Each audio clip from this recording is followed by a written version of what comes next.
nirasya sarva sandeham akikritya sudarshanam prakashita rahasyam tam bhajami gurumishwaram itam Shri Radhika Prananatha Pada Sarojayo yena premanubhutyasha dattam tam Shri Gurum Bhaje Shri Govinda Pararavinda Marupan Anya Bilashojitan Purna Prema Rasotsavo Jalamano Vritti Prasannananan Shashvad Krishna Kotha Mahamrita Payora Shomura Kelato Vande Bhagavatani Mananulabam Murdna Nipatyakshito Namah Shri Guru Krishnaya Nirupadi Kripa Krite Yashri Chaitanya Rupa Bhut Tanvan Prema Rasam Kalo Jayatam Surato Pangor Mama Mandamater Gati Matsarvasva Parambojo Radha Madana Mohano Adadanastrinam Dantayir Yacheham Puna Puna Srimad Rupa Parambojo Dhulisyam Janma Janmani Abhira Pali Patiputra Kanta Dasya Bilashati Balashvavara Sri Rupa Chintamala Sapti Sangsto Matsvanta Durdanta Haichurastam Raganugami Bhajano Lasamanasanam Shri Radhaya Sahasara Smaratam Brajendhum Shri Rupa Pada Kamala Shrita Cheta Samme Chittam Satam Madhukari Yatu Pada Padme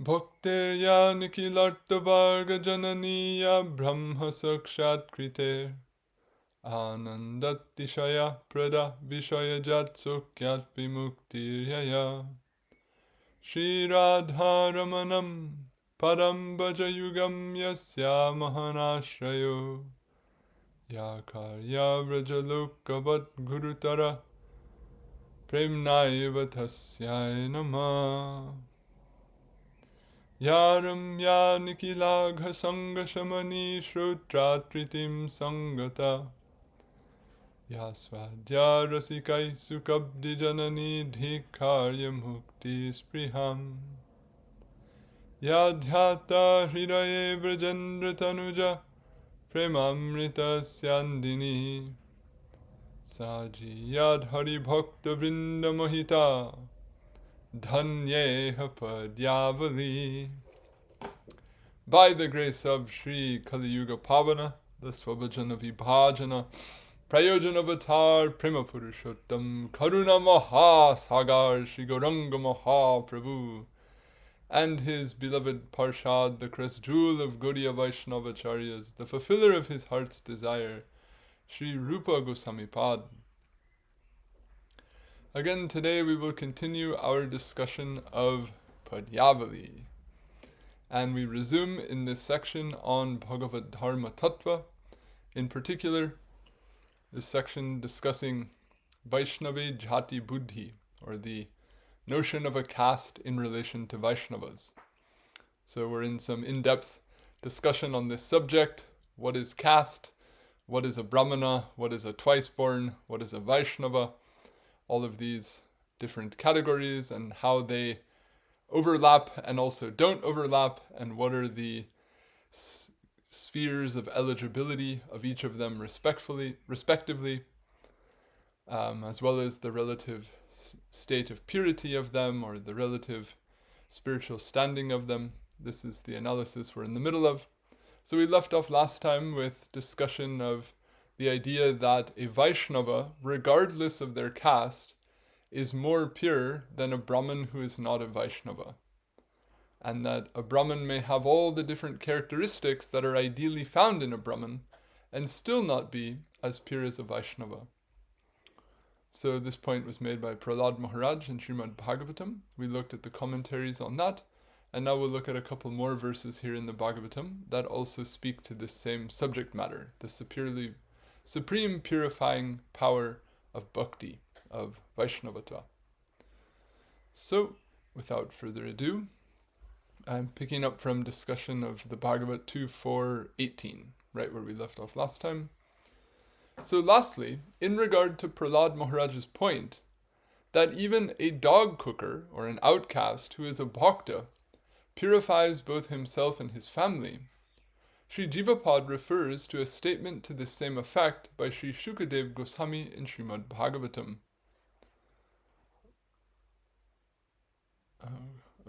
Look, I'm missing the footnote there. Sorry about that. I'll have to come back for that.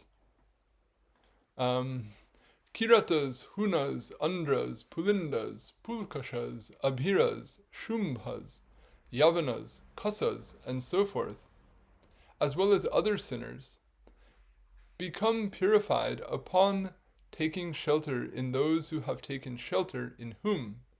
Obeisance unto Him, the Almighty. So in other words, persons who are of tribes or social groups that are considered uncultured, that are known to habitually engage in activities that are considered sinful or unnecessarily detrimental to others, then it's saying that if those persons take shelter in someone who has taken shelter in Bhagavan, then they can be purified. So how purifying is Bhagavan? He can not only purify the people who take shelter in him, but he can make the people who take shelter in him capable of also purifying others. So therefore he is Almighty, or Prabhu Vishnu in this case. So let's look at what the commentators draw out here. Sri Sanatana cites the majority of Sri Samipad's commentary on this verse in reference to his citation of this verse in Hari Bhakti Vilas. To show bhakti's being a cause of paramount purification, Sri Shukadev speaks this verse. Kiratas and so forth, that is those of sinful caste, that is those who are born into castes of people whose way of life integrally contains sinful activities, or those who are members of castes into which one is born as a result of committing sin. And, quote, others, that is those who are sinful because of their own activity in their present birth, even though they were not born in a sinful caste, become purified upon becoming they whose shelter is whom? Namely Bhagavan, that is, Bhagavatas. Meaning, all persons who are implicated in sin by caste or by action can become purified by taking shelter in bhaktas of Bhagavan. He, the speaker, Śukadeva Goswami, dispels doubts of impossibility in this regard by describing Bhagavan as the Almighty, that is, He of powerful nature. That is, by describing Sri Bhagavan here as Prabhu Vishnu, he suggests that the purifying power of those who take shelter in Bhagavan is not to be considered overstated in this verse. So I think that's clear. By describing him as Prabhu Vishnu, he wants to imply that the idea that even his servants can purify others is not an exaggeration or not impossible when he's supremely powerful. Sri Viṣṇu Chakravartipad further comments as follows on this verse and refers specifically to the verse under discussion in the course of his explanation. So we can remember for a minute, we're in the third part of this verse in the Padyavali, which is describing by negation of a number of attitudes which are important to observe Bhagavad-dharma. So Chakravartipad, as he comments on this verse, 2.4.18 in the Bhagavatam, he also cites this verse from Padyavali. So as I mentioned when we started this discussion some weeks back, all the cases where Sanatana Gosvami or Jiva Gosvami or Vishwanath Chakravarti or our other commentators have quoted our verse under discussion, I've woven in all the comments that they've made on this verse in the course of this extended discussion. So here comes another one. If endowed with only even a trace of bhakti, even censured sinful persons become successful. Thus he speaks this verse. Just by taking shelter in the feet of a genuine guru, sinners become purified of their caste and actions. Thus, bhakti's being a destroyer of commenced and non-commenced sin is suggested, since low caste specifically is the cause in regard to the impurity of kiratas and so forth, as stated in 122 in the Bhakti Rasamrita Sindhu, quote, that sin which is causative of the onset of having a low caste shall certainly be considered commenced or prarabdha sin. So a little reference point here. Karma or pap is divided into two categories, prarabdha and aprarabdha. So if the jiva's avidya or unknowing and conditioning in samsara is beginningless, then there's a beginningless amount of karma that jiva is due to experience. So the karma that is going to be experienced in this particular lifetime that we're living now is called prarabdha, or the fructification or the experience of that karma has now commenced. We're now living in the body in which we will experience that karma. So you can say a very small measure of a jiva's karma is considered prarabdha. If there's a beginningless backlog, then the amount of a beginningless amount that you can experience in one lifetime is a small sliver. So the major backlog will be called aprarabdha. It's yet to have commenced bearing its fruit, but the portion that is being experienced in the present lifetime is called prarabdha, or its fructification has commenced.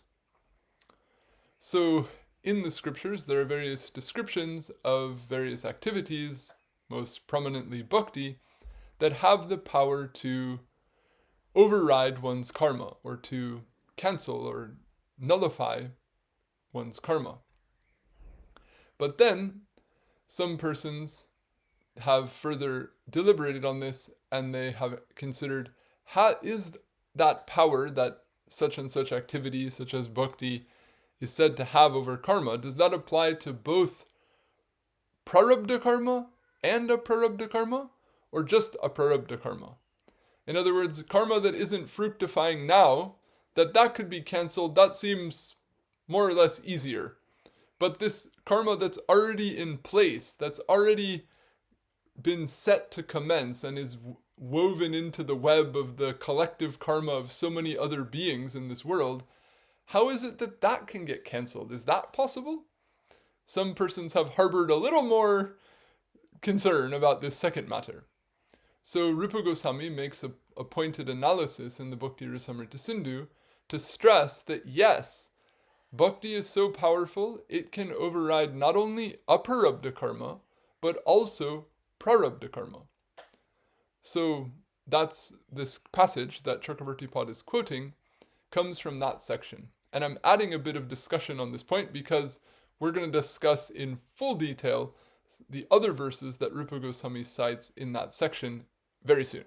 Or in this same commentary, we'll get to them.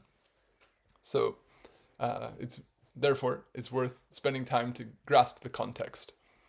So here, what Chakravarti Pad is saying is that the birth that we're in, the family that we're born into, or the caste that we're born into, if that's not your prarabdha karma, then what is?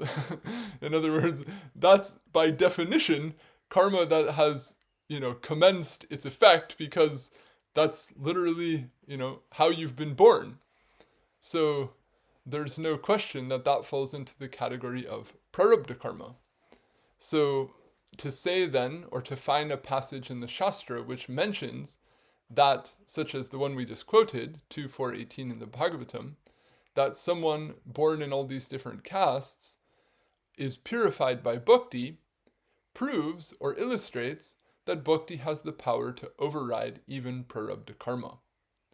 So this is why the commentators give stress, or why this particular passage in the Bhagavatam is especially significant, is because it evidences this point, which has been a matter of contention in the, discourse of earlier centuries among these scholars of the Shastra. So, let me move on. Become purified, shuddhanti, is understood specifically to refer to the destruction of low caste status, or durjatitva, because of the non-occurrence otherwise of their becoming purified of the sin thereof. And the destruction of commenced sin is understood because of the non-occurrence otherwise of such destruction of their low caste status. So when it says that they're purified, that means that that status that they had of being of a low caste is negated. And if that status is negated, then that shows that prarabdha karma is being negated, because that status was an effect of prarabdha karma.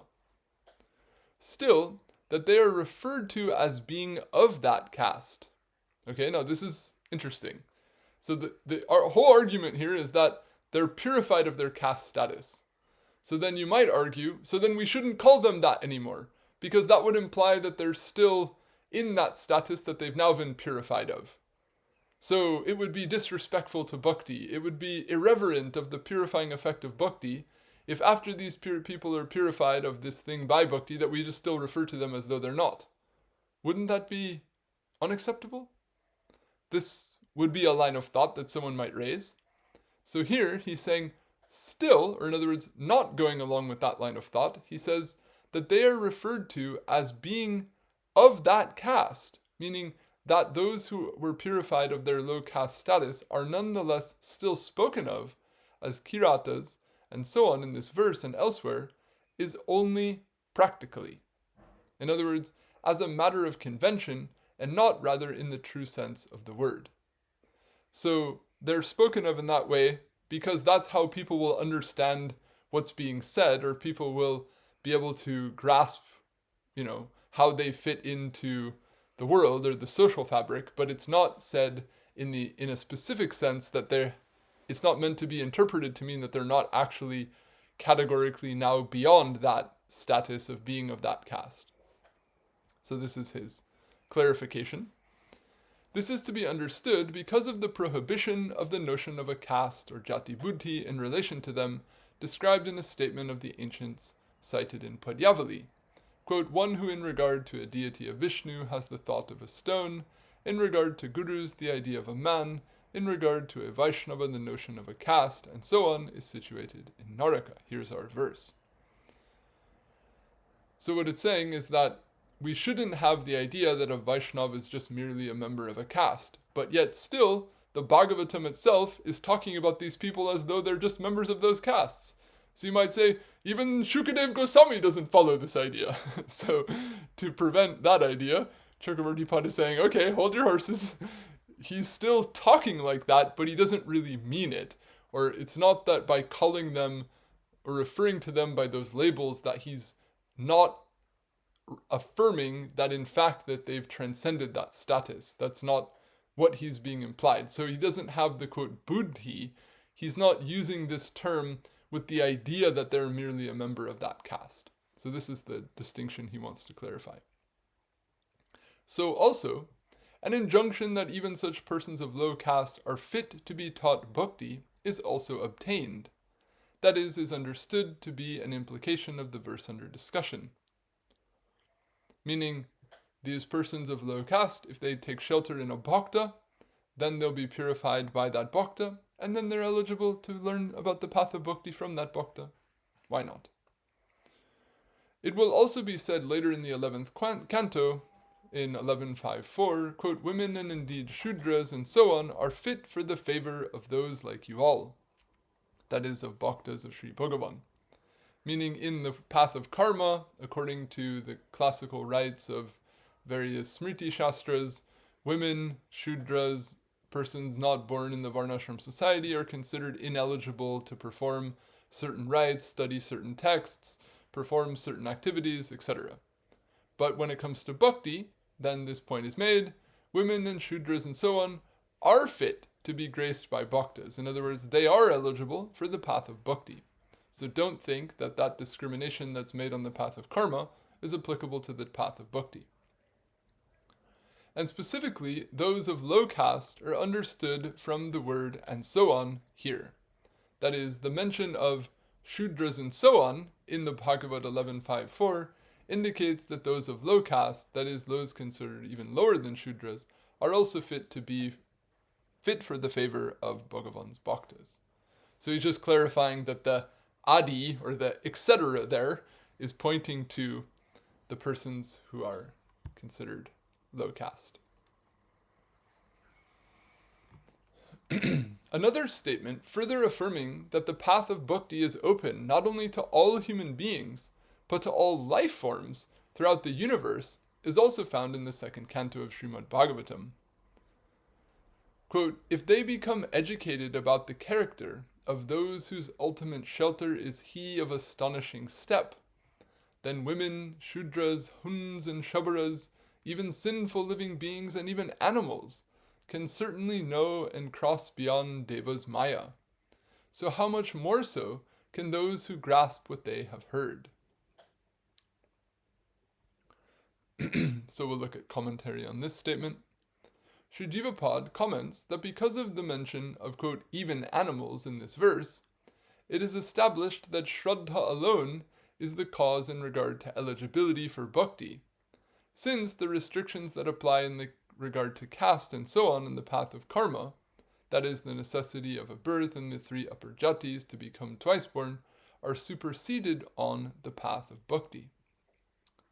Sri Chakravarti Pad further explains, quote, if they, that is those of sinful caste or action, become educated about the character of those whose ultimate shelter is he of astonishing step, meaning if they learn about the nature of a Vaiṣṇava, means if they become disciples and learn about the character of bhaktas of Bhagavan, he whose step is free from discrimination between high and low. This is quite a clever comment.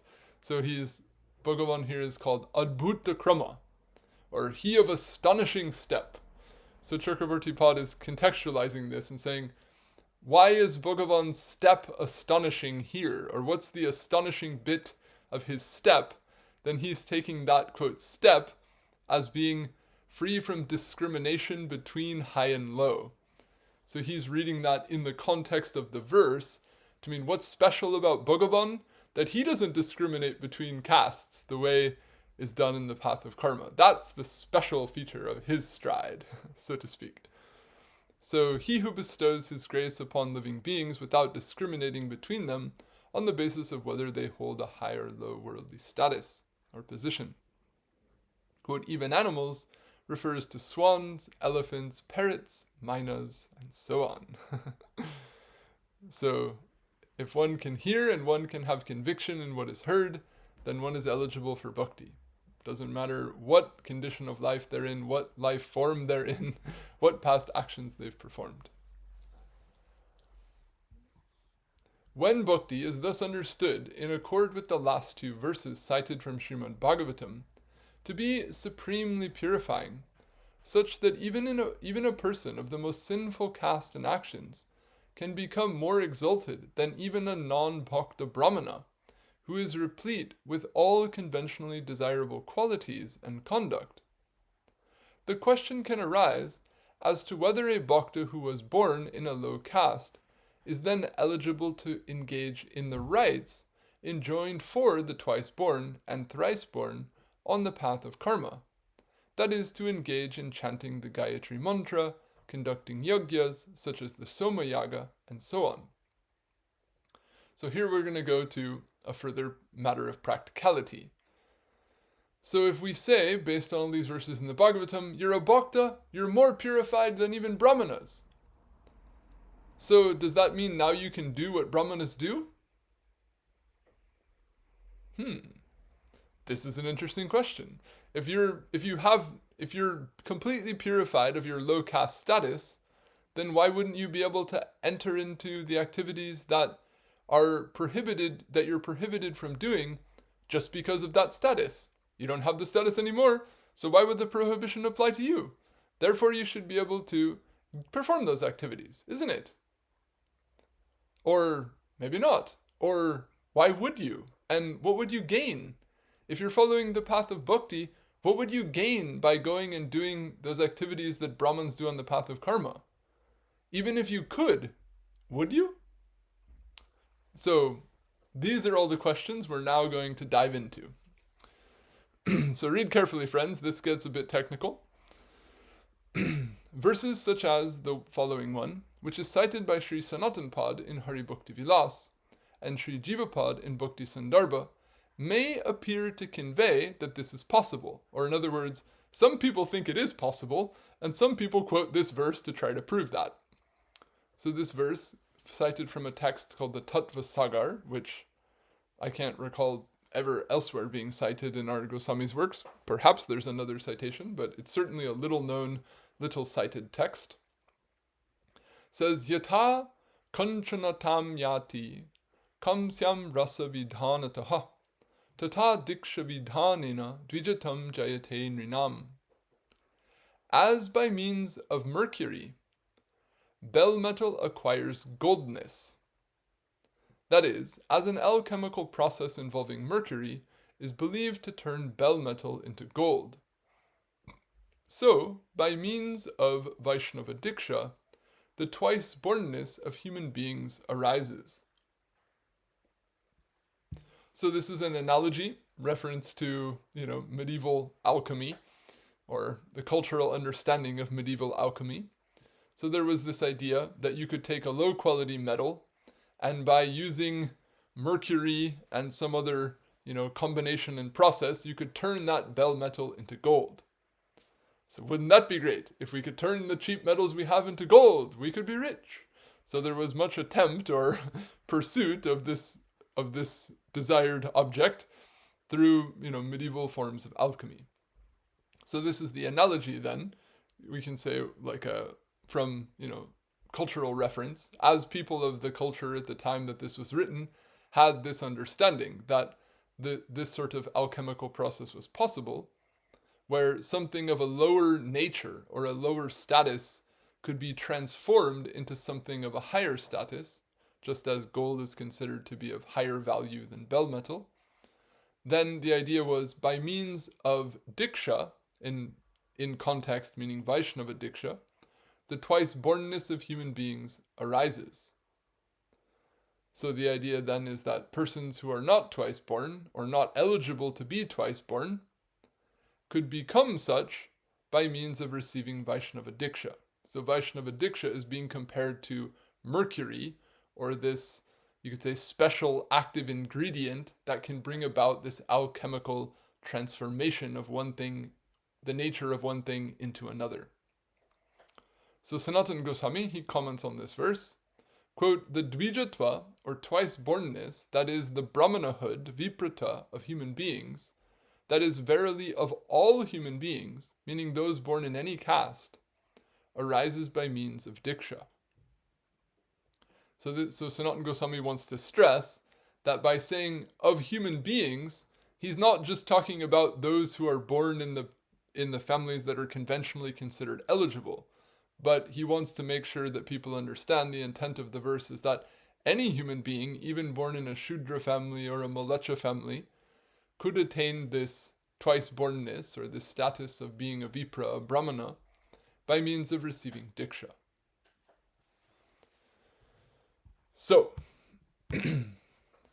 after again citing this verse from Tattva Sagar, stating that Vaiṣṇava Diksha can cause one to attain the status of a twice-born, that is, the status of a Brahmana. Later in Hari Bhakti Vilas, so Sanatana Gosvami cites this verse twice. The first citation, you can notice here, is listed as 2.2. So chapter 2 is the chapter that discusses Vaiṣṇava Diksha, or the Diksha that pertains to the path of Bhakti and is outlined in the Hari Bhakti Vilas. So this quotation of it in the first place is cited in the course of trying to show the greatness of Diksha, because the formula used throughout the Hari Bhakti Vilas is to define a subject, to explain its necessity, and then to explain its greatness, or its mahatmya, its benefits. So in showing what is the power, or the benefits that can be had from Vaiṣṇava Diksha, this is one of the verses that is cited to show that. So why take Vaishnava Diksha? What will it do for you? Well, it's such a wonderful thing, it can even give you the status of a twice-born. Cool. In other words, great, this is supposed to inspire us to want Vaishnava Diksha. So he cited the verse in that context. And then he again cites it later in another context, which is we're going to investigate here, which pertains to the subject of who is eligible to worship a shalagram śilā. And this comes later in chapter 5, when he's in a section that talks all about shalagram śilās. He's talking about deities, he's talking different types of deities, then he's talking about shalagram śilā deities, and then he explains who is considered eligible for such worship. So in the course of a long commentary that he gives on a verse there, he cites this verse again. So I mention that because both of these citations and their contexts are going to be thoroughly discussed and are part of the forthcoming analysis. So, Sri Sanatana Pad refers to the first of two verses spoken by Devahuti to Bhagavan Kapila in Srimad Bhagavatam that also affirm this conclusion. So Sanatana Gosvami quotes this verse from this text called the Tattva Sagar, which is a little known text. So someone might not be quite satisfied if they're, accustomed to evidence from Bhagavatam or one of the main well-known celebrated shastras. So to support or to echo what is being said with a statement from, you could say, a text that's more widely recognized and celebrated, he also quotes the following verses from Srimad Bhagavatam. So this is spoken by Kapila Dev. Yan nama dheya shravananu kirtanad, yad pravanad yad smaranad api kvachit, shvadyod pi sadhya savanaya kolpate, kutas punaste bhagavanu darshanat. Aho bhatta sopato tagariyan, yad jiva gre vartate namatu bhyam, tepus tapaste juhuvu sasnuri arya, Brahmanuchur nama grinanti ye te. O Bhagavan, by hearing and repeating whose name, by bowing down to whom, and by even occasionally remembering whom, even a dog-eater immediately becomes eligible for savana, that is, for the performance of the Soma Yagya, which is a particular type of very complicated, difficult to perform sacrifice, which is mentioned in the Vedas. So it's referred to as savana, it's also referred to as Soma Yaga. And although it's, might just seem like an obscure ancient ritual which has nothing to do with the path of bhakti, it happens to be part of the example used in this verse, and there happens to be a lot of discussion of this example in the commentaries of the acharyas on this topic in order to convey the point. So we will repeatedly speak about this savana or Soma Yaga in the discussion to come. So what he wants to say is that by hearing or repeating Bhagavan's name, by bowing down to Bhagavan, by even occasionally remembering Bhagavan, even a dog-eater, in other words, even an outcast person, or definitely not someone born in the three upper varnas, who would or otherwise be considered potentially eligible, and actually only Brāhmaṇas are eligible for this particular yaga. So that even a dog-eater becomes eligible for performing the Soma Yaga. What more occurs by having the sight of you? In other words, if people become that purified just by once in a while remembering you, then if someone sees you, then how purified do they become? Aho bhatta. In other words, wow. A dog cooker on the tip of whose tongue your name is present is thus highly honorable. Those who take your name have undergone austerity, conducted sacrifices, bathed in all the tīrthas, become noble, and studied the Vedas. In other words, taking your name, undergoing austerity, conducting sacrifices, bathing in tīrthas, following sadachar, studying the Vedas, what all these things do? They're thought to make you cultured and purified of sin. But someone who just chants your name, they also become completely purified of sin. So if these things are meant to get you to point A, so point A defined as a state of sinlessness and culturedness, then chanting your name can also get you to point A. So if these people get to point A by chanting your name, it can be said that they've bathed in all the tīrthas, studied all the Vedas, because the fruit of doing all of that is to get to point A, and they're already there. That doesn't mean they actually opened the books, and it doesn't mean they actually hiked all over India, but it means that they reached the state of being that is meant to be reached by doing all of those things. So, aho bata, right? That's amazing, or that's a strong statement, that all of these things that require essentially a lifetime of meticulous daily practice are being said here to be attained just by an uncultured person who's not eligible to do all of those things, and being said to do it just if the tip of their tongue touches the name. So someone might get a little frustrated here and say, this sounds like exaggeration here, pal. This is almost like you're belittling our entire culture here. This is too strong of a remark. The followers of the karma marg this might ruffle their feathers, so to speak. But this is the statement of none other than Bhagavan Kapiladev himself in Srimad Bhagavatam. So it's a very strong statement. So the import of that statement is what we're going to discuss at length. Sri Sanatana Pad comments in this regard. Quote, thus, there is a reckoning of the Vaiṣṇavas indeed in the same place with Brāhmaṇas. Okay, so who becomes noble and studies the Vedas and conducts sacrifices and undergoes austerities? Brāhmaṇas. So what is this verse saying? It's saying that a Vaishnava, one who's done nothing but an act of bhakti to Viṣṇu, reaches, quote, the same place as Brāhmaṇas. They've arrived at it by a different means, but what the verse is trying to say is that they've both arrived at, quote, point A. So thus, there is reckoning of the Vaishnavas indeed in the same place with Brāhmaṇas.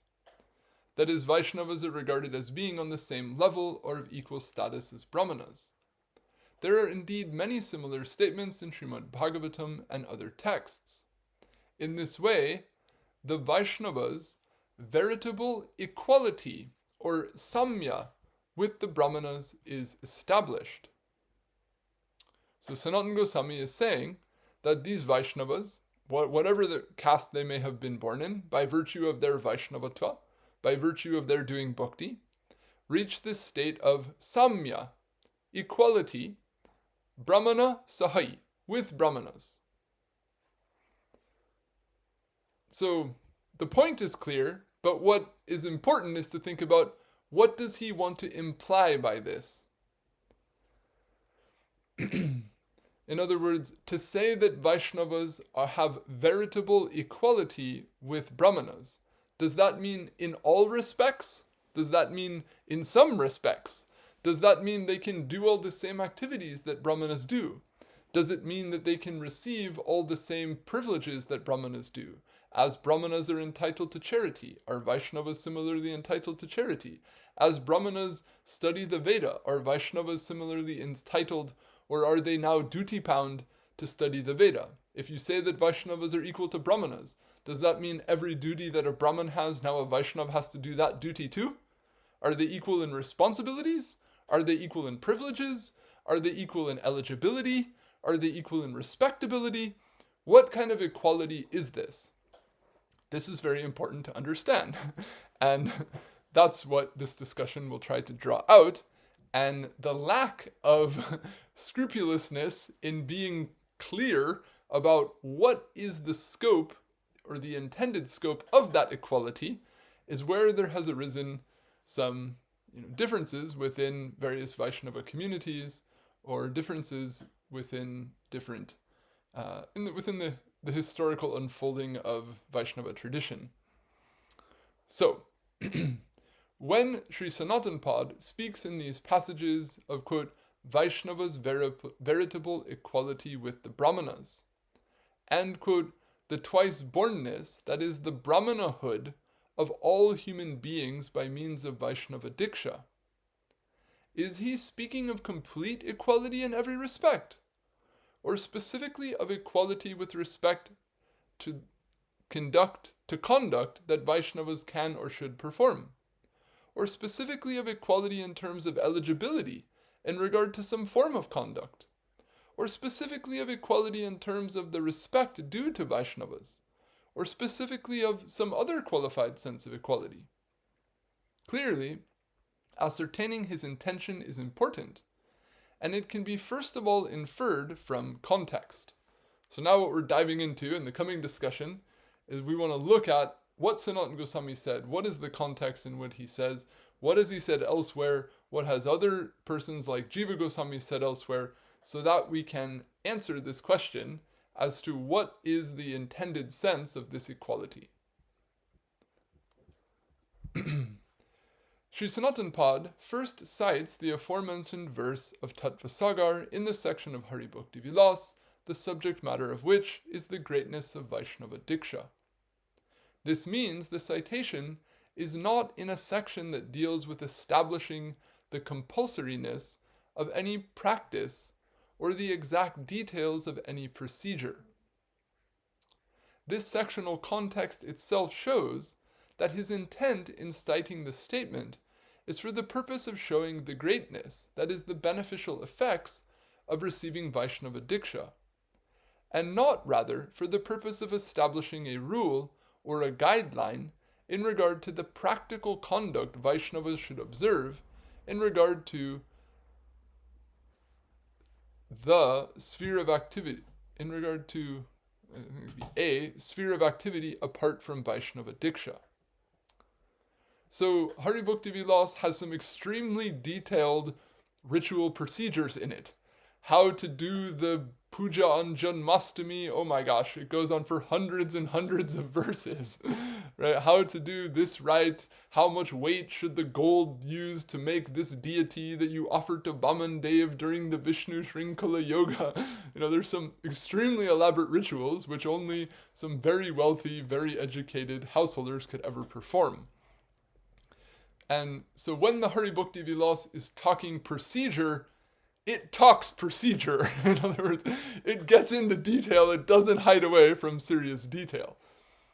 So, when it talks about this, quote, Brahmanas achieving equality, Vaishnavas achieving equality with Brahmanas, then if that, quote, equality were meant to imply that there was now a particular duty of Brahmanas that a Vaishnava should perform, or a particular rite that a Vaishnava should now undergo, then there would be a procedure for that. It wouldn't state that there was something that was valuable or compulsory, and then not explain how then it's meant to be done, because what it wants you to do, it tells you in detail. So the absence of there being any procedure, in other words, if the Hari Bhakti Vilas's intention was Vaishnavas, by chanting the holy name, by receiving Vaishnava Diksha, become equivalent to Brahmanas, and therefore, if this were the idea, therefore then let them have the Upanayan Sanskar and let them study the Veda, then what would the Hari Bhakti Vilas say? It would have the whole ritual of how to get the Upanayan Sanskar, and it would explain, tie the thread like this, and count this many mantras, and sit the asana over here, and it would give all these rules, and it would explain the ritual to do that. But guess what? It doesn't mention a word of that. There's no such statement whatsoever in the Hari Bhakti Vilas. And there's no mention that there's any injunction, or any necessity, or any eligibility for any such ritual to ever be performed. Rather, there's just a statement made where? In the section on the greatness of Vaishnava Diksha, that one of the powers of Vaishnava Diksha is that it gives you a status equal to Brahmanas. So from that, to derive an imperative to now go and conduct an Upanayan Sanskar does not follow from the statement in the context in which it is made. This is the first point. This sectional context itself shows that his intent in citing the statement is for the purpose of showing the greatness, that is, the beneficial effects of receiving Vaishnava Diksha, and not rather for the purpose of establishing a rule or a guideline in regard to the practical conduct Vaishnavas should observe in regard to a sphere of activity apart from Vaishnava Diksha.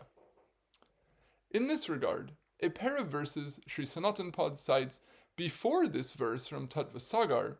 In an earlier section he writes specifically on the subject of the compulsoriness of Vaishnava Diksha are also indicative of his intention. So he cites the following verses as follows. Dvijanam manupetanam swakarma dhyayanadishu yatadi karo nastiha syatcho panayanad anu tatatra dikshitanam tu mantra devachanadishu nadi karustyata kuryat atmanam shiva sangstutam. As the twice-born, that is those of the Brahmana, Kshatriya and Vaishya Varnas, who have not been invested with the sacred thread, do not have eligibility for their own rites, that is for chanting the Gayatri mantra and conducting yagyas, study of the Veda and so on, and can have eligibility only in that regard only after the Upanayana, Sanskar, that is only after investiture with the sacred thread, meaning only after receiving the Savitra birth and thus actually becoming twice born. So, without Diksha here, that is on the path of Bhakti, those without Diksha here on the path of Bhakti do not have eligibility for chanting mantras, performing ritual worship of Bhagavan, and so forth. Therefore, one should make oneself praised like Shiva, or praised by Shiva. so this is a very charming way of saying, therefore take Vaishnava Diksha. In other words, a Vaishnava is so great, even Bhagavan Shiv praises them. Truly he praises them.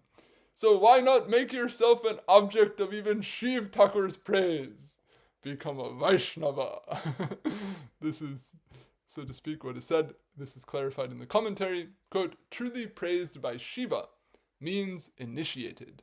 The purport being one should make oneself an object even of Sri Shiva's true praise by means of acceptance of Vishnu Diksha on account of the preeminence thereof. So what's noteworthy here is when Sanatana Gosvami is writing this section, the topic of which is Vaishnava Diksha, then he makes a comparison between Vaishnava Diksha and the Upanayan Sanskar.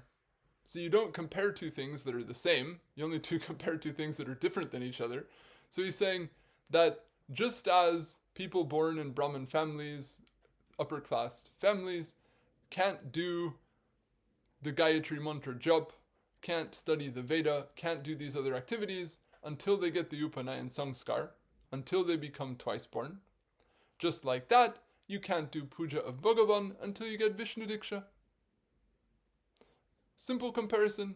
You can't do yagya until you get the mantra from the Guru. You can't do puja of Bhagavan until you get mantra from the Guru. So he's indicating, obviously, that the path of karma with its rules are comparable to the path of bhakti and its rules, and they're not the same. So if a few minutes later he says, or 5-10 verses later, he says, and one attains the status of a Brahmana by Vaishnava Diksha, does that imply, or would it be his idea, that now you should go back and do a bunch of those rites from the path of karma? That's not the point, right? As he said here earlier, the whole point is simply to become a Vaishnava, and by doing so, you automatically attain the status even of a Brahmin. Means you don't have to bother with the path of karma, now you can only do the path of bhakti. So the whole point of the statement is to encourage people to follow the path of bhakti exclusively and faithfully, not to follow the path of bhakti and then try to mix in back into it some observance of various mantras and practices that are part of the path of karma. Here, as was found in these verses discussed earlier, which Sri Rupa cited in Bhakti Rasamrita Sindhu, to describe the eligibility of the members of all castes for the path of bhakti. Acceptance of the path of bhakti and Vaishnava Diksha is described as something entirely distinct from becoming a twice-born by means of the second birth, the Savitra birth, and the third birth, the Yajnika birth, since those who receive Vaiṣṇava Diksha are compared to those who receive the second and third births associated with the path of karma, and a comparison between the two could not be made if the two were not distinct from one another. When a reader of Hari Bhakti Vilas is in this way first made aware that acceptance of Vaiṣṇava Diksha is something distinct from becoming a twice-born, then when the aforementioned verse from Tattva Sagar is cited thereafter, it is natural for the reader to understand that the intention of saying that those who receive Vaiṣṇava Diksha, quote, attain twice-bornness, that which Sanatana Gosvami says means Brahmanahood, carries a delimited figurative meaning. In other words, when these two things are obviously separate, that then when you say you attain that status, he doesn't mean to imply that now you have the duties of that, or now you're going to go and literally do that. The context in Hari Bhakti Vilas of Sri Sanatana Pad's second citation of this statement from Tattva Sagar is a Dikshita Vaishnava's, quote, twice-bornness, or of a Dikshita Vaishnava's twice-bornness, later in the fifth Vilas is also telling. There, Sri Sanatana Pad discusses worship of Shalagram Shilas and comes to the subject of eligibility for such worship. He demonstrates that there are statements which present contradictory indications in this regard. Some, such as the following, indicate that only Brāhmaṇas, or only the twice-born, are eligible for worship of Shalagram Shilas. Quote, Sri Bhagavan himself says, watch out now, you might get scared. I am worshipable only by a Brahmana, be he pure or impure. The touch of the hand of a woman or a Shudra is far more difficult for me to tolerate than being struck by lightning. Okay, so that's a strong enough statement to scare anybody from doing puja, isn't it? So if this type of verse is floating around, it's going to scare people. So evidently, in Sanatana Goswami's era, this verse was in circulation, and scared as heck by it, some people were thinking, I better not do puja, because, this might strike Bhagavan with lightning. However, other statements on the contrary, such as the following, indicate that non-twice-borns are indeed eligible for worship of Shalagram Shilas. Brahmanas, Kshatriyas, Vaishyas, and even virtuous Shudras have eligibility for worship of a Shalagram, but others never do. Women, Shudras, Brahmanas, Kshatriyas, or others worship a Śilā marked with chakras, that is a Shalagram Śilā, and attain the eternal abode. Okay, so now you've got a complete contradiction. You've got another verse saying that women, that Shudras, they can do puja, and not only can they do puja, but they'll go to the eternal domain, they'll attain the highest spiritual benefit by doing so. So either this verse is implying you make the most heinous offense by doing it, this verse is implying you attain the highest attainment by doing this. So which is it?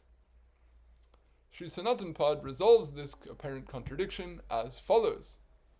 Quote, those prohibiting statements, that is, the statements that prohibit persons other than the twice-born or Brahmanas from worshipping Shalagram Shilas, which are heard of, are to be clearly understood by seers of principle to refer to non-Vaiṣṇavas. That is, they only refer to Shudras, women, and others who are not Vaiṣṇavas. In this way, Bhagavan in the form of the Shalagram Śilā is indeed worshipable by all twice-born women and Shudras who are devoted to Bhagavan, that is, who have accepted Vaiṣṇava Diksha according to rule and are devoted to worship of Bhagavan. So he harmonizes it like this, and this is a way that he harmonizes many things in Hari Bhakti Vilas, because related to Ekadashi, related to this vrata, to that vrata, there are so many rules that say these people can do it, these people can't do it, this time you should do it, this time you shouldn't do it. So in most cases, he resolves these contradictions by explaining that they apply to different adhikaris, or they apply to different audiences.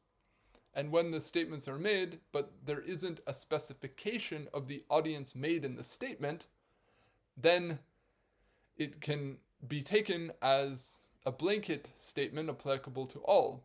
So therefore he says, quote, seers of principle, or the Tattvadarshis, In other words, those people who get the point, or who understand the statements in context and understand not just what words are literally saying, but why they're being said and what is their intended context of application, those people will understand that there isn't a contradiction between these two things.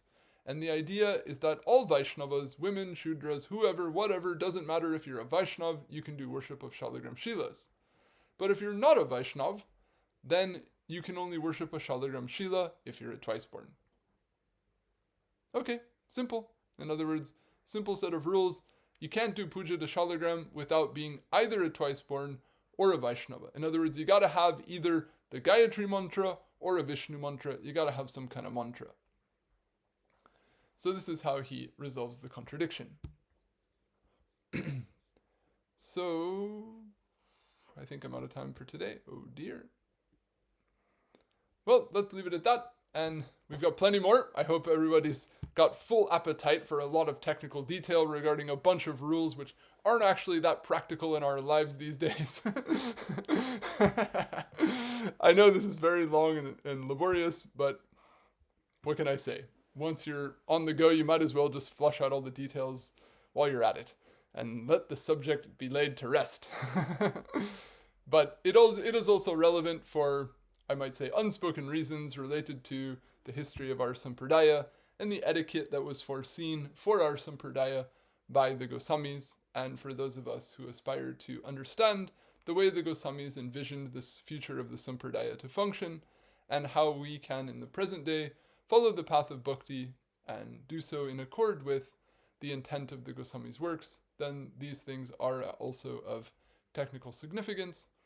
And beyond that, to foster respect for all Vaishnavas without any hang-up about their caste status or whether they're Brāhmaṇas or this or they have that, but to be able to have due respect for all Vaishnavas and understand the tremendous purifying power of bhakti.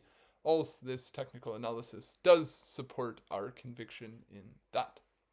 So, I conclude here. If anyone has any comments, questions, corrections, or any other feedback, please feel free. Yes, I see a hand.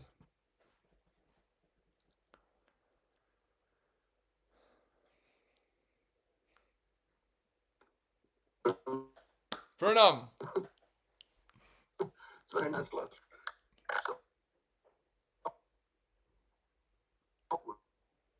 Oh, I was seeing your big smile and your Kritanjali there, and then you disappeared and I stopped hearing you.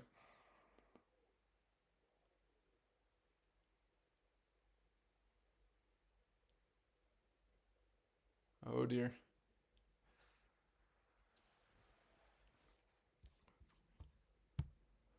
We had you and then you were gone.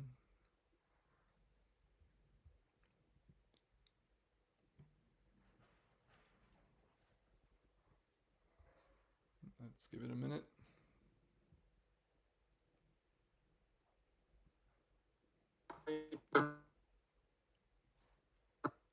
But it shuts down on me. Okay, I think I'm hearing you now. Okay, can you hear me? Yeah, I hear you now. Okay, fantastic. So, a few things. This verse you quoted is interesting because I remember I committed it to memory long ago. Diksha Vidanana, about the mercury being active ingredient. In which sense, I was always wondering, in which sense Diksha makes someone a Brahmana? I mean, you explain a lot, but at that time, when I was reading this verse, I was like, how is it possible? In which way?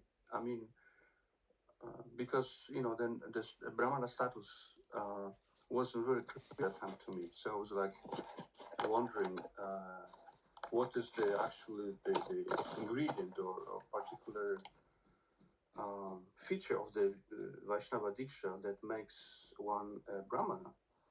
One thing. And this rolls to another question I have regarding the Brahmanas versus Vaishnavas. we've heard a lot of instructions or warnings or conditions that if Brahmana, even if he does this, if he's Sandhyavandan, if he does this, he's twice born and trained and nara, and if he has no bhakti, he's animal actually, and he's lower than lower Shudra or Mlecha, who is Vaiṣṇava, who is bhakti, right? Yes. So, but there is no conditions given to what type of bhakti. We have no, there's so many types of bhakti are there. So on one side, like, enumerating all this lists, all the conditions for Brahmanas, whereas someone who has bhakti is already done, right? He's already above. And I don't really, I look at it a little bit like with a grain of salt in a sense, because we know there are many types of bhakti, and so this will prompt the question: who is Vaishnava? What is bhakti? What does it mean to have a bhakti? What are the symptoms of someone who has tatastha lakshanas of someone who has bhakti versus someone who doesn't have a bhakti but is a brahmana? Because I find those statements are quite polarizing. And I'm not sure they deal with all the nitty-gritty or details, conditions, particularities of every case. So I was wondering, how can we who actually, if somebody is born Mlecha or Yavana, in my case, what qualifies that person to be a Vaishnava or having a bhakti versus Brahmana who doesn't have a bhakti? What qualifies that? What's the qualifier? By qualifier you mean distinguisher, right? Yes. So, I mean, in essence, from a ontological perspective, bhakti is a manifestation of Bhagavan's Sarup Shakti. It's a special energy, just to put it differently. So that special energy can come to anybody, and none of the gunas of Prakriti can inhibit it. So those who get blessed by the touch of that special energy achieve a special status of purity that those who don't get that touch don't. Simply put. And that connection comes by Mahatsanga, by knowing or unknowing connection with an act of bhakti. Either by, in other words, by bhakti itself, or by a vessel of bhakti, a bhakta. By coming in touch with them, a person gets this. So now, as I said, and it will come up again, it gets complicated because having bhakti to Bhagavan is also one of the qualities of a Brahmin. So you might say, well, Brahmins also do that, so what's the difference?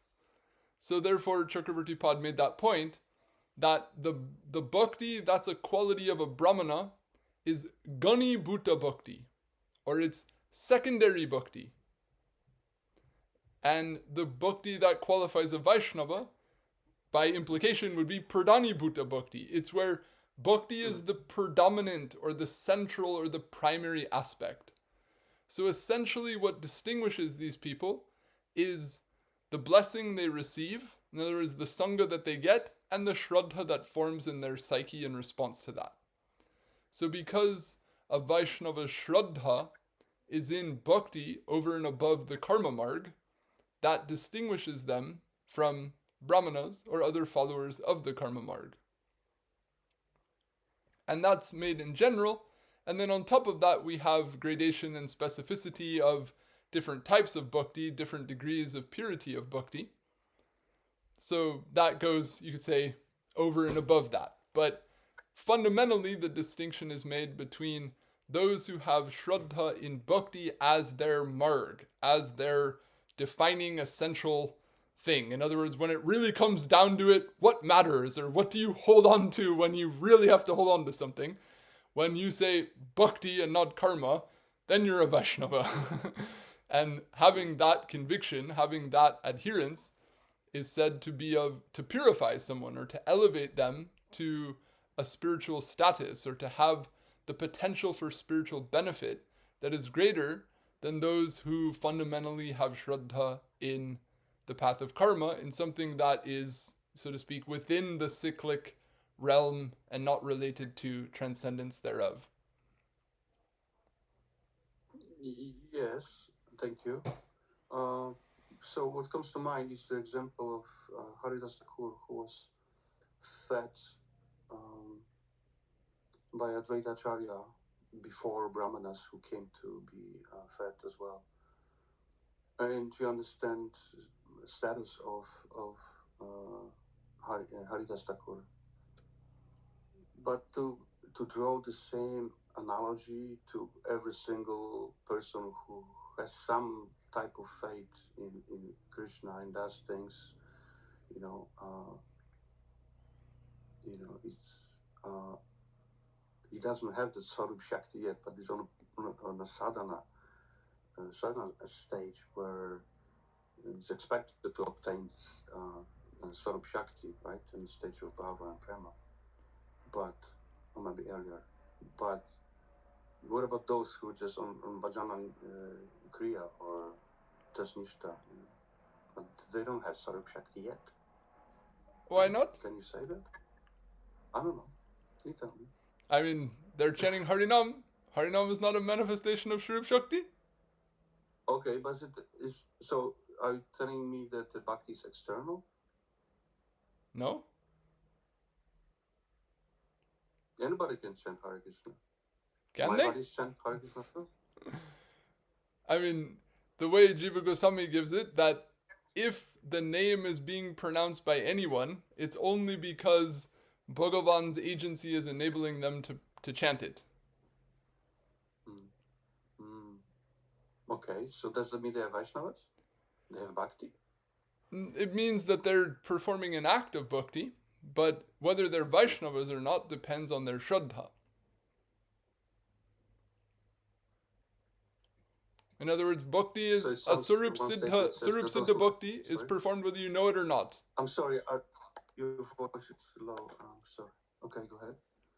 Sorry. I was just saying that bhakti, an act of bhakti is an act of bhakti, even if you don't know you're doing it, right?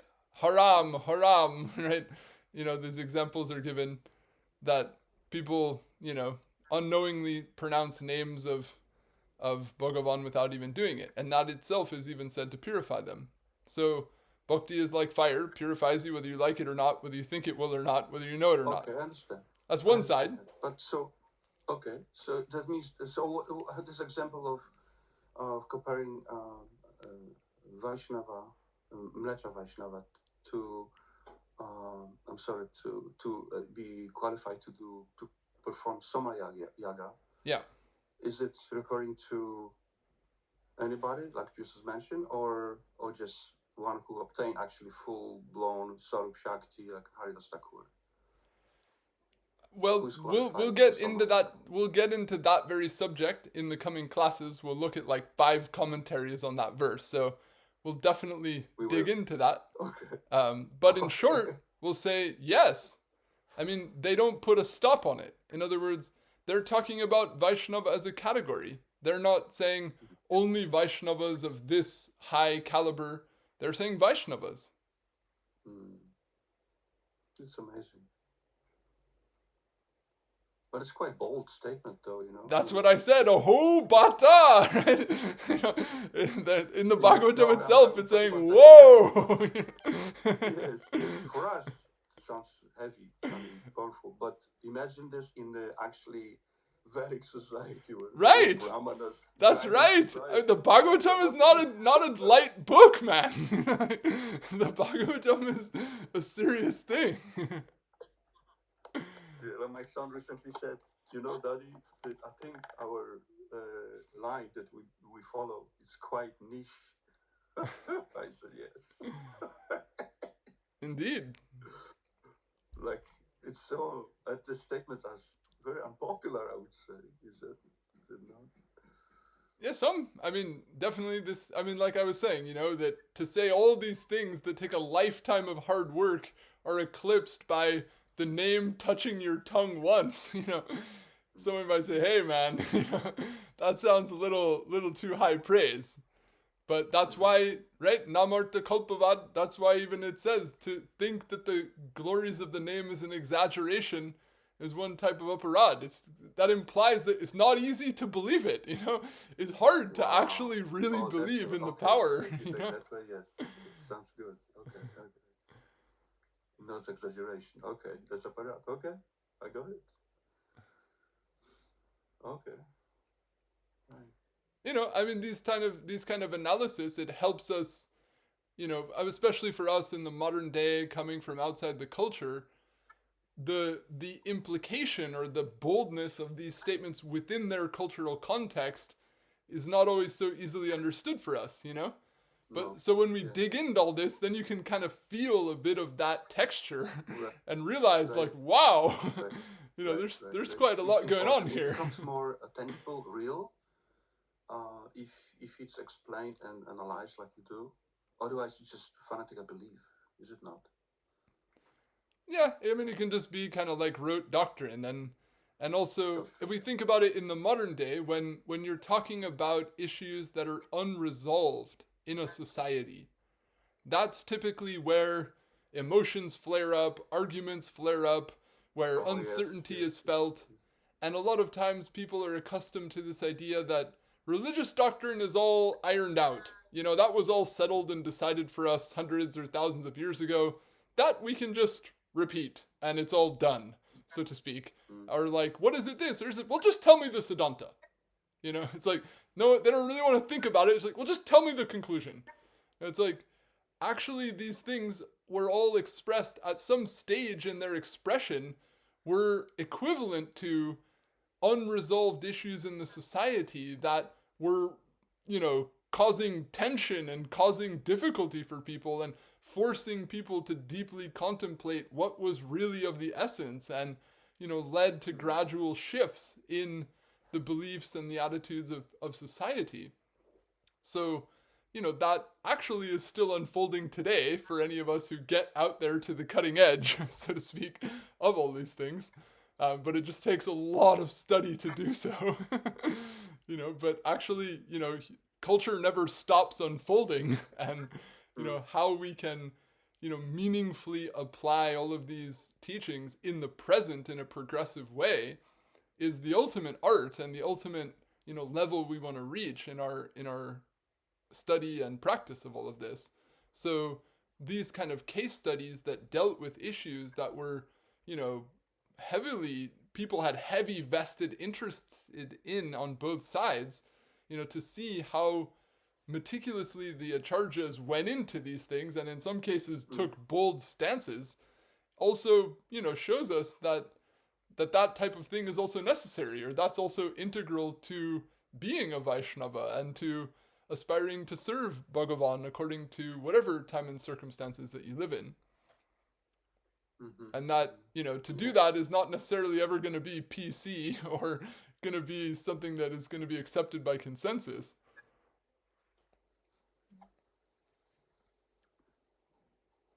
Yeah, thank you. This is good. So we simply have to march on. Every day is very precious. Let's make the most of it. If we're going to study, let's study something interesting. Let's study something new. Let's study something that enriches us, and let's try to practice it as we're able, day by day. And that's life. That's the best use we can make of our life, to try to progressively do this spiritual practice. Important, like you have the understanding of Shastra, and then you discuss things with Vaiṣṇavas. It's so meaningful, right? Yeah, to me, the tradition lives when you get all the way into it. Yes. If it's just like, there's a bunch of complicated books and let's just have a party and make a festival and it's like, come on, man. Like you can hover like that if you want, if you're content, but there's so much richness in this, and so much of what we can learn from the past can inform how we can, wisely, or at least try to wisely go forward into the present and the future. I think you mentioned once that Pran Gopal said that the chanting Harinam of person who is not educated in Shastra and chanting of one who is educated in Shastra is vastly different. Those Kanupriya Goswami makes that point. Oh, Kanupriya. Oh, Yeah, Kanupriya Goswami. what he calls the nam tattva vit. No, yes. He was. I mean, Pranagopal maybe also made the point. I can't say completely, but it's a well-known teaching of Kanupriya Goswami. Goswami. He wrote many books about Nam. He was like known as a Nam Yeah. or something. Right? Yeah, he has these 3 volumes of what he called the Nam Chintamani. Mm-hmm. Fantastic. Thank you. Well, these lectures, if we have no time limits, let's say like Raju will set up, it can go on. This is how I see it. Like you have more participants, can keep turning and turning. Indeed. Don't you feel like that? Yes. I experienced that. Right. They don't want to take break, it's like so much to say. Well, that's ruchi, right? When you got a taste for it, then you just want to keep eating. Thank you for giving me. And that Chakravartipad says that, right? What's that verse? Svadu. There's a verse like that. How's it go? Vayam tuna vitripyama uttama shloka vartaya shinvatam rasaya something svadu pade. And that word after word or moment after moment, it's tasty. And then he adds in, why is that? And he says, because normal rasa, you drink it and your stomach fills. But the rasa of Bhagavad Gita, you drink it with your ears and you never get full. Sound doesn't run out of space. So you can just keep on drinking, no problem. Therefore, the utsav is harikatha, not food. Go tell that to all the people who only show up at prasadam time.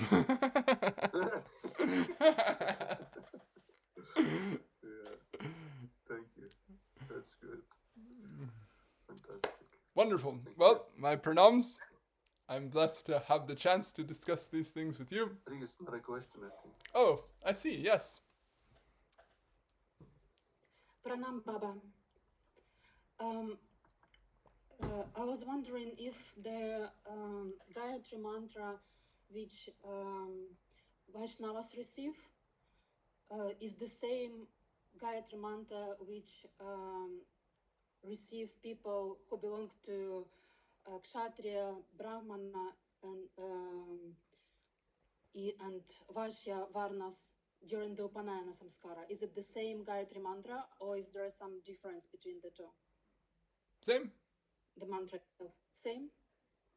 I mean, a Vaishnava who's born in a Brahmin family, they may receive the Upanayan Sanskar, and it's one Sanskar, it's the Upanayan Sanskar.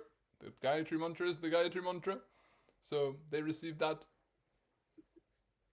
No, I meant, for example, the people who receive Viṣṇu mantra, who are not born into the 3 Varnas, they receive the same Gayatri mantra that people that Upanayana Samskara Gayatri mantra, which twice born receive from the karma mark. Well, I mean, those who receive Vaishnava Diksha, they receive only a mantra to worship their Ishta Devata. So, in our Sampradaya, they receive the Krishna mantra, what they call the Gopal mantra, be it the 10-syllable or the 18-syllable form. And there may be other mantras like the Kama Gayatri mantra, or in some wings of the Gaudiya Sampradaya, you'll also find Agora mantra or other mantras. So that will all be Vaishnava Diksha. There's no Gayatri mantra included in that. The Gayatri mantra pertains to the Karma Marg, and that's received through rites that are done on the Karma Marg by those who are eligible for them. Okay, understood. And also, I wanted to ask, for example, about women who are born in the twice-born families, like for example in the families of Brāhmaṇas, Kshatriyas or Vaishyas, are they eligible for Upanayana samskara to become twice-born or thrice-born, or only men from those varnas are eligible? That I cannot answer fully. There is a common narrative that says that they're not.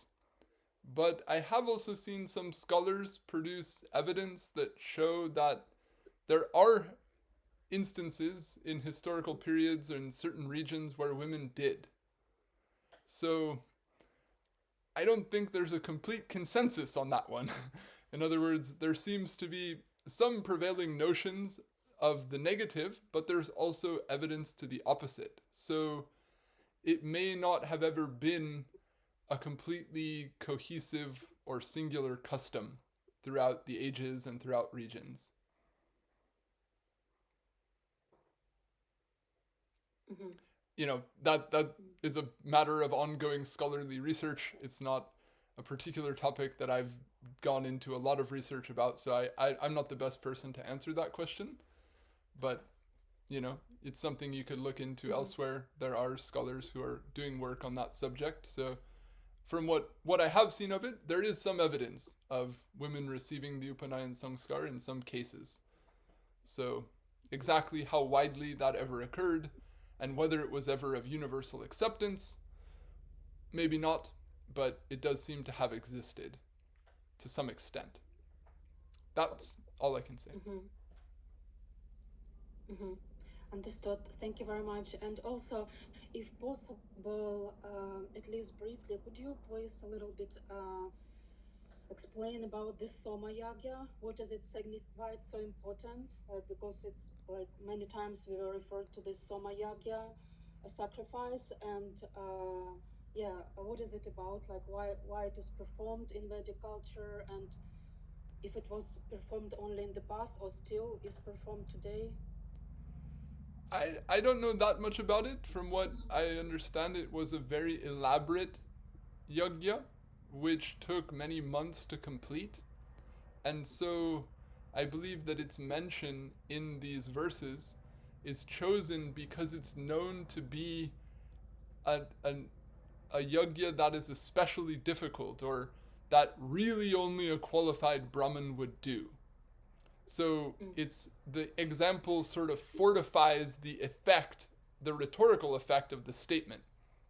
In other words, by saying that just by the name touching your tongue, you become eligible, to perform like even this yajna, it's a way of making the statement especially strongly. And beyond that, that I don't know much more about what literal ritual procedures are entailed in it, but to my knowledge, it's not possible to perform any longer. In other words, the family lineages that did preserve the branches of the Vedas and maintain all the samskars that went into that are no longer in existence. To my knowledge, there's a video documentation of what was like the last actual Vedic yajna sometime in the 1970s in South India, and to my knowledge there aren't any more of those specific ones anymore, although there are undoubtedly Brahmins continuing to perform varieties of yajnas, but some of those that are literally as per the exact statements in the Rig Veda and other ones, to my knowledge, is no longer possible to perform. But that's not an area that I'm very, educated in. So, some people who are specialists in that field would have much more to say, I'm sure. Okay, thank you. All right, well, let's let it sit for here. Vaiṣṇavebhyo namo namah. Jai Shri Guru, Jai Shri Gaur, Jai Jai Radhe Shyam. Jai Shri Radha. Thank you.